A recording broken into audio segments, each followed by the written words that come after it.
अमी, जब आप ये लेटर पढ़ेंगी मैं इस दुनिया में नहीं रहूंगा और पहली बार दिल चाहता है कि आपको भी मेरे साथ फांसी दे दी जाए।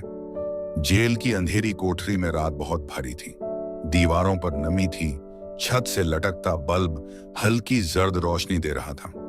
एक कोने में 22 साल का रिजवान बैठा था, वही रिजवान जिसका नाम अगले दिन अखबार में सिर्फ एक छोटी सी खबर बनकर छपना था।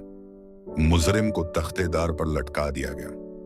जेलर ने सलाखों के पास आकर पूछा, आखिरी ख्वाहिश? रिजवान ने सर उठाया। आंखों में नींद नहीं थी, सिर्फ एक अजीब सा सुकून था। उसने धीरे से कहा, कागज और कलम दे दें। जेलर ने थोड़ी देर बाद उसे कागज और कलम दे दिया। कुछ देर बाद कागज उसके सामने था और कलम उसके हाथ में कांप रहा था। वो लिखने लगा, अम्मी जान, जब आप ये लेटर पढ़ेंगी इस दुनिया में नहीं रहूंगा। लोग कहेंगे आपका बेटा मुजरिम था, और वो ठीक कहेंगे। मैं मुजरिम था, मैंने बहुत बुरा किया, लोगों का हक मारा, एक घर उजाड़ा, एक माँ की गोद खाली कर दी जिसका बेटा वापस नहीं आ सकता। मेरी सजा मुझे मिल रही है। लेकिन अम्मी, आज पहली बार दिल चाहता है कि आपको भी मेरे साथ इस कोठरी में बिठा दिया जाए। सजा देने के लिए नहीं, सच दिखाने के लिए। क्योंकि मैं अचानक मुजरिम नहीं बना था। आपने मुझे नहीं बनाया, मगर आपने मुझे सही गलत का मतलब भी नहीं बताया। याद है अम्मी, जब मैं 8 साल का था, मोहल्ले के एक बच्चे की साइकिल घर ले आया था।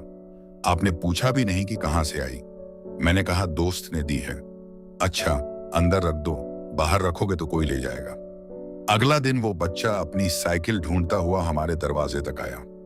आपने मुझे अंदर छुपा दिया और बाहर खड़े होकर कहा, हमारे घर तो कोई साइकिल नहीं आई। उस दिन मैंने पहली बार जान लिया था कि चोरी गुनाह नहीं, बस पकड़े जाना मसला है। याद है जब मैं स्कूल से किसी का पेंसिल बॉक्स उठा लाया था, उस्ताद घर शिकायत लेकर आए। आपने मेरे सामने उस्ताद से कहा, बच्चे हैं, गलती हो जाती है, आप भी जरा सख्त मिजाज हैं। उस्ताद चले गए तो आपने मुझे डांटा नहीं, सिर्फ इतना कहा, आइंदा चीज छुपा कर लाया करो। अम्मी, उस दिन मैंने सीखा कि गलती छुप जाए तो गलती नहीं रहती। और फिर छोटी छोटी गलतियां बड़ी होती गईं। झूठ, धोखा, चोरी, सब बदलता गया। जब पुलिस पहली बार घर आई, आपने मुझे पीछे वाले दरवाजे से निकाल दिया। दूसरी बार आपने कहा, मेरा बेटा ऐसा नहीं कर सकता। तीसरी बार आप रोना शुरू कर देती थी। हर बार मैं बच जाता था, सिर्फ पकड़े जाने से, सही होने से नहीं। आज इस कोठरी में बैठकर सब याद आ रहा है। वो साइकिल, वो पेंसिल बॉक्स, वो झूठे दस्तखत, वो उधार का सामान, और हर बार आपका कहना, मेरा बेटा बुरा नहीं, हालात बुरे हैं। अम्मी, माँ का काम सिर्फ बच्चे को दुनिया से बचाना नहीं होता।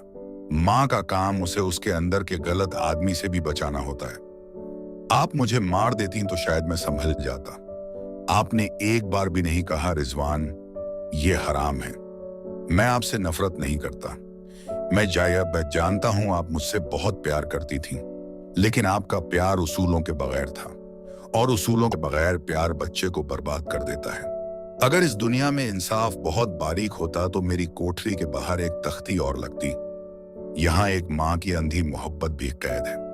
मेरे मरने के बाद लोगों से ये मत कहना कि मेरा बेटा बेकसूर था। ये कहना, मेरा बेटा कसूरवार था और मैंने उसे वक्त पर नहीं रोका। अगर मोहल्ले में कोई बच्चा किसी की चीज उठा लाए तो उसकी माँ से कहना, आज वापस कर दो, वरना कल बहुत देर हो जाएगी। अम्मी, मैं जा रहा हूं, मेरे लिए दुआ करना। लेकिन मेरे लिए रोना उस बात पर नहीं कि मुझे सजा मिली, उस बात पर रोना कि बचपन में मुझे सजा नहीं मिली। आपका बेटा, रिजवान। अगर ये कहानी आपके दिल को छू गई हो तो लाइक जरूर करें और चैनल को सब्सक्राइब कर लें, ताकि ऐसी ही सच्ची और गहरी कहानियां आपको रोज मिलती रहें। कमेंट में अपनी अम्मी को क्या कहना चाहते हो जरूर लिखें।